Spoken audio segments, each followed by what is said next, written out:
જોઈએ થર્ડ નંબરનું sentence. Though it was raining cats and dog, though it was raining cats and dogs, comma the traffic policeman was standing at the crossroad for controlling traffic. બીજું વાક્ય, it was raining cats and dogs but yet still, કોઈ પણ વાક્ય શબ્દ આવી શકે, but at still the traffic policeman was standing at the crossroad for controlling traffic. In spite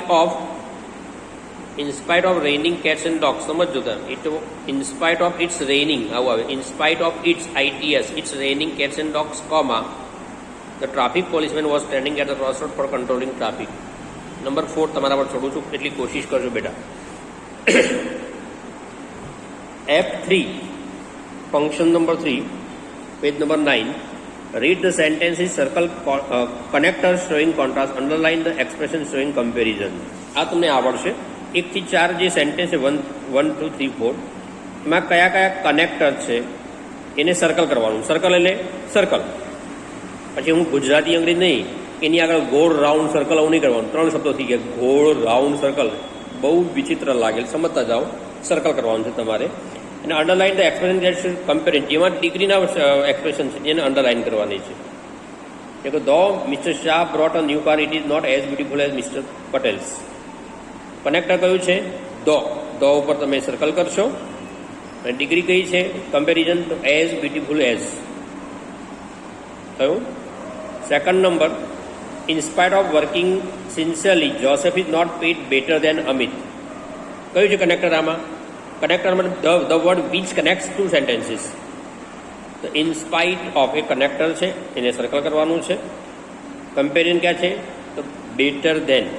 degree મતલબ function મેં 11માં તમને કદાચ ડિટેલમાં લઈ ગયો છું ફરીથી, તો એને વારંવાર રિપીટ કરશો. નંબર 3 અને નંબર 4 તમને આપું છું. F4 પર જઈએ. Fill in the blanks using proper expression from the bracket. Write its function in the bracket mention. બ્રેકેટમાં જો neither nor, either or to, should, would, like to અને રાધર.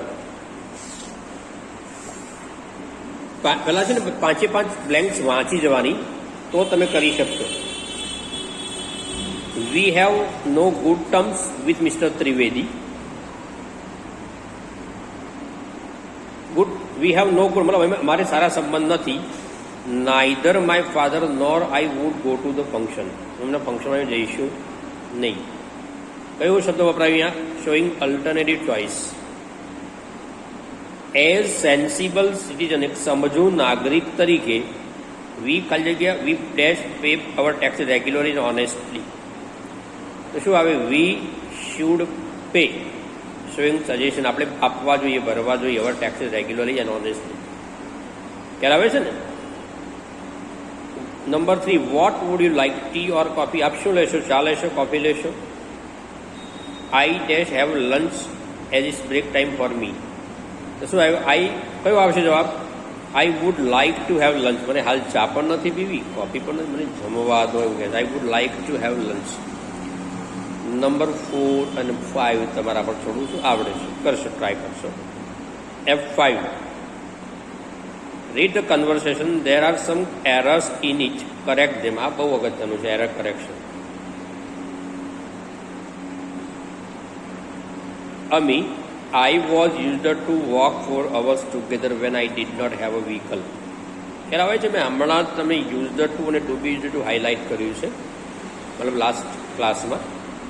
તમને યાદ હશે શું આવવું જોઈએ? વોઝ યુઝડ ટુ આવે છે તો વોકિંગ કરવું પડે, બરાબર છે? અથવા તો મૂળ રાખો તો વોઝ કાઢવું. I used to walk for hours, બંને ચેન્જ કરી શકો તમે. I used to walk for hours together when I did not have vehicle. મારી પાસે વ્હીકલ હતું અને હું ખૂબ ચાલતો, ભૂતકાળની ટેવ. With the same here, I used to working hard in farm with my father, now my life is easiest than that life. અહીંયા શું આવશે?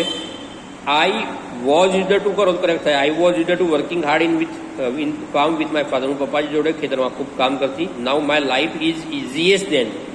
ખ્યાલ તરત જ ખ્યાલ આવશે કે અહીંયા કંઈક સ્ટ્રક્ચરલ ફોલ્ટ છે. ઇઝીએસ્ટ દેન ના આવે, ઇઝીયર દેન. ઠીક છે? Now my life easier than that life. હવે મારી જિંદગી ઇઝી થઈ ગઈ છે. ક્યાં ભૂલ આવે છે? યુઝડ ટુ વર્કિંગમાં અને ઇઝીએસ્ટમાં ભૂલ છે, એટલે ત્યાં અંડરલાઇન તમારે કરવાની. એરર હોય ત્યાં અંડરલાઇન કરવાની છે. કરેક્શન કરવાનું, કરેક્ટ કરી પછી લખી શકો તમે. Ami, my past life was difficult than today's life. Now today's life looks very convenient. તો my past life was difficult than, શું ભૂલ છે આમાં? ટુ સિલેબિક વર્ડ છે ડિફિકલ્ટ, તો શું આવે? મોર ડિફિકલ્ટ થશે.